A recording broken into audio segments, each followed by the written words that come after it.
Introduction. Rich Dad, Poor Dad. I had two fathers, a rich one and a poor one. One was highly educated and intelligent. He had a PhD and completed 4 years of undergraduate work in less than 2 years. He then went on to Stanford University, the University of Chicago, and Northwestern University to do his advanced studies, all on full financial scholarships. The other dad never finished the 8th grade. Both men were successful in their careers, working hard all their lives. Both earned substantial incomes, yet one always struggled financially. The other would become one of the richest men in Hawaii.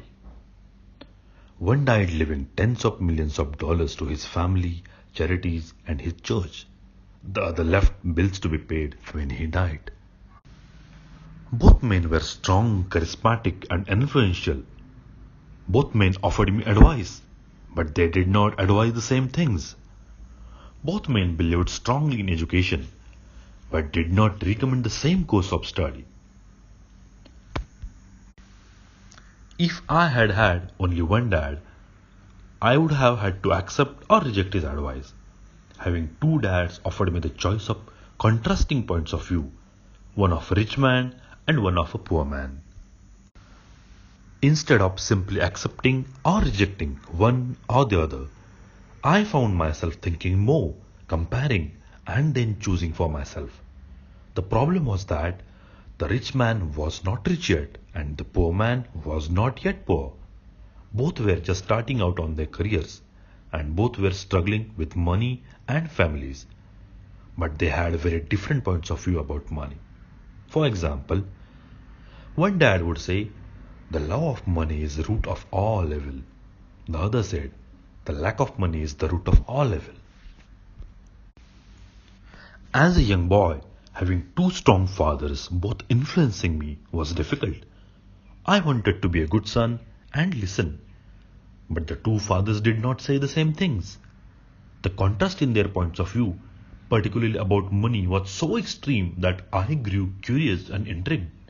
I began to start thinking for long periods of time about what each was saying. Much of my private time was spent reflecting, asking myself questions such as, why does he say that? And then asking the same question of the other dad's statement. It would have been much easier to simply say, "Yeah, he's right, I agree with that," or to simply reject the point of view by saying, "The old man doesn't know what he is talking about." Instead, having two dads whom I loved forced me to think and ultimately choose a way of thinking for myself. As a process, choosing for myself turned out to be much more valuable in the long run than simply accepting or rejecting a single point of view. One of the reasons the rich get richer, the poor get poorer, and the middle class struggles in debt is that the subject of money is taught at home, not in school. Most of us learn about money from our parents. So what can poor parents tell their child about money? They simply say, "Stay in school and study hard." The child may graduate with excellent grades, but with a poor person's financial programming and mindset. Sadly, money is not taught in schools. Schools focus on scholastic and professional skills, but not on financial skills. This explains why smart bankers, doctors, and accountants who earn excellent grades may struggle financially all of their lives. Our staggering national debt is due in large part to highly educated politicians and government officials making financial decisions with little or no training in the subject of money. Today, I often wonder what will happen when we have millions of people who need financial and medical assistance. They will be dependent upon their families or the government for financial support. What will happen when Medicare and Social Security run out of money?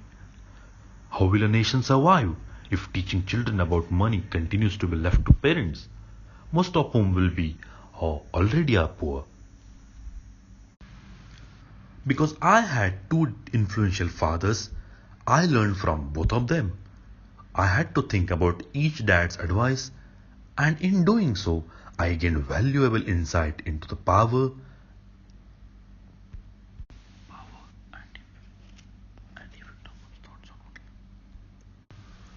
and effect of one's thoughts on one's life. For example, one dad had a habit of saying, "I can't afford it." The other dad forbade those words to be used. He insisted, "I ask, how can I afford it?" One is a statement and other is a question. One lets you off the hook and other forces you to think.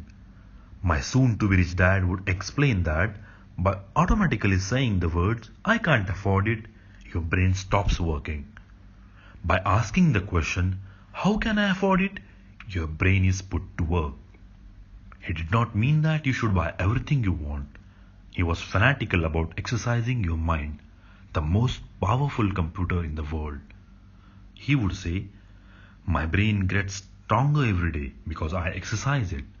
The stronger it gets, the more money I can make." He believed that automatically saying, "I can't afford it," was a sign of mental laziness. Although both dads worked hard, I noticed that one dad had a habit of putting his brain to sleep when it came to finances, and the other dad had a habit of exercising his brain. The long-term result was that one dad grew stronger financially and the other grew weaker. It is not much different from a person who goes to the gym to exercise on a regular basis versus someone who sits on the couch watching television.